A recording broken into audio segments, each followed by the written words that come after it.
So we noticed with the continuous growth that it didn't match up with the discrete growth versions of the calculating interest. So when trying to compare one to the other, what we're going to need are logarithms, which we briefly introduced just now with the checkpoint question. So let's consider the exponential function, the specific one, e to the x, where e is that 2.71828, etc. The inverse function is going to be defined as being this, we say the ln of x, which is the logarithm to the base of this e number of x. And from our understanding of inverse functions, we know that the function of the inverse or the inverse function of the function itself, both of those should give us the variable back out. And I have that property repeated down below, but just with the general base b. Now, from what we know of exponents, and from the definition of that inverse function, we have these properties right here. And in the middle are some that you really need to make sure that you are comfortable with. So I've organized them so that there's some symmetry, like this product being represented as an addition, and we have the logarithm of a product being represented as the addition of two logarithms. So there's some symmetry, but they're not exactly the same. But what I want you to do is to use these properties that you have here, find the ones that will help you derive these formulas, which are ones that we use to manipulate equations. Kind of like when you need to complete the square for a quadratic, that you might add 0 to the expression. So plus 4 minus 4. And then you haven't changed the equation, or at least not the basics of the equation, but you have changed the form so that you can interpret it a little bit differently. So it's the same thing here. We're going to manipulate these exponential functions to interpret them in one way or the other. So again, with the discrete growth, we found that when we started at 1 and had 100% growth, we ended at 2. But if we had 1 with 100% continuous growth, we ended at 2.72. So the discrete version didn't match the continuous version for the same numbers. So that begs the question. What discrete growth rate would match a 100% continuous growth rate? So looking at the equation we have for our continuous growth, so let's say 1 times e to the x. We're going to interpret that 1 as our starting population right there, but then the coefficient on the x, that 1 times x, that's going to be 100% growth rate, 100% continuous growth. Now if I can rewrite this expression as being approximately 2.72 to the power of x, which is equal to 1 plus 1.72 all to the power of x, which gives me a discrete growth rate of 172% discrete growth. Okay, so now if I were to give you a specific discrete growth rate, how would you get to what the equivalent continuous rate would be? So let's take 12% interest. So for the growth rate version, now this doesn't match the language in the textbook, it's just how I think about it. 1 plus 0.12 to the x. We can very easily switch that to the reproductive rate, or like the base rate version. So 1.12 to the power of x. And now to get to the continuous rate, we're going to use that property that I asked you to derive before, which is e to the ln of 1.12 times x. That should equal 1.12 times x, though I want to focus on this version right here, because I can interpret that coefficient on the x as my continuous rate, k. So in this particular case, if I were to use my calculator and I do the ln of 1.12, and let's turn that back to decimal. So I get that this is equal to e to the 0.113, or it's approximately equal to that, times x. And so it's about 11.3% continuous growth. My 12% discrete, 11.3% continuous.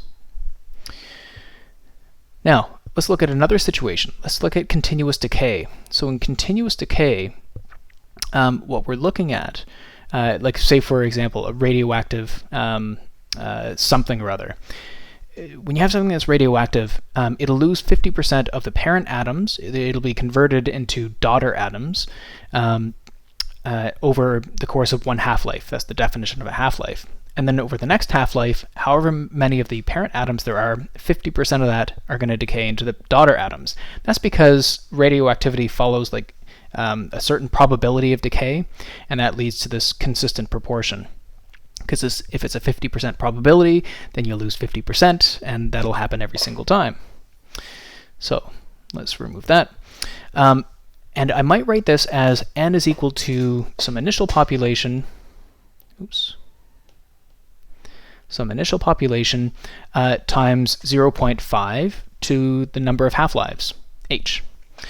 If we want to write this in two different forms, let's say we'll use the growth or decay rate version of this.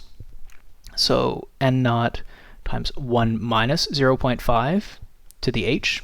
So that means that we are losing 50% every single time. So it's a 50% decay rate. To convert it to a continuous rate, we would do n is equal to n naught multiplied by e to the ln of 0.5 h. And so when I put that into my calculator, so I have 0.5, and the ln of that is negative 0.693, or approximately. So that's approximately n naught e to the minus 0.693 h. So our when we look at that 0.693, that's 69.3% continuous decay per half-life. Now, I'm playing fast and loose with the units when it comes to this, to using exponentials. We can talk about that in more detail during class if you wish, or you can follow kind of the next little hand-wavy version of figuring out what happens if I don't have it measured in half-lives. What if I wanted the decay rate per second? So in this case, nitrogen-16 is a particular element, a radioactive element, that has a half-life of around 7 seconds. So what would be the continuous rate of decay per second? Well, we know that the half-life is 7.13 seconds. So we can say n is equal to n naught and 0.5. Now that 0.5 is going to happen when my exponent is equal to 1.